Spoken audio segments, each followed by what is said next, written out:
CAT 2024లో coin సెక్షన్లో reminder theorem నుంచి అడిగిన క్వశ్చన్ చూద్దాం.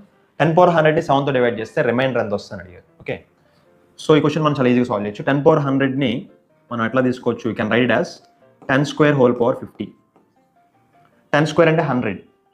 సో 100^50. ఇప్పుడు 100ని మనం 7లో పోయేంత వరకు పెద్ద నెంబర్ ఏదైతే పోతుందో అది మనం సపరేట్ చేసుకోవాలి. సో 7 98లో పోతుంది మనకి కరెక్ట్గా 14 టైమ్స్. 7 14 98 కదా. So we can write this as 98 + 2^50. So 98 portion మొత్తం కూడా 7లో డివైడ్ అవుతుంది. ఇంకేం మిగులుతుంది మనకి? 2^50 మిగులుతుంది. సో ఇప్పుడు మనకు అనుకోవాల్సింది ఏంటి? ఎఫెక్ట్గా 2^50లో 7 డివైడ్ చేస్తే రిమైండర్ ఎంత వస్తుంది? సో 2³ 8 కదా, అక్కడ మనకి ఒక రియలైజ్ అవ్వాలి పాయింట్. సో 2³ వచ్చేలా రాసుకోవాలి మనం.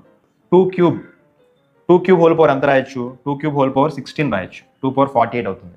పవర్ 17 రాస్తే మళ్ళీ 51 అవుతుంది. So 2³ whole power 16 2^48 multiplied by 2² 2^50కి సరిపోయింది. ఓకే, సో 2³ అంటే 8 కదా. సో 8ని మనం ఏం రాయొచ్చు? 7 + 1 హోల్ పవర్ 16 మల్టిప్లైడ్ బై 2² అంటే 4. So 7 + 1 whole power 16. సో ఈ పార్ట్లో ఈ 7 పార్ట్ మొత్తం కూడా 7తో డివైడ్ అయిపోతుంది. ఇంకేం మిగిలింది? 1 మాత్రమే మిగులుతుంది. 1/16 అంటే it is nothing but 1 multiplied by 4. So our remainder is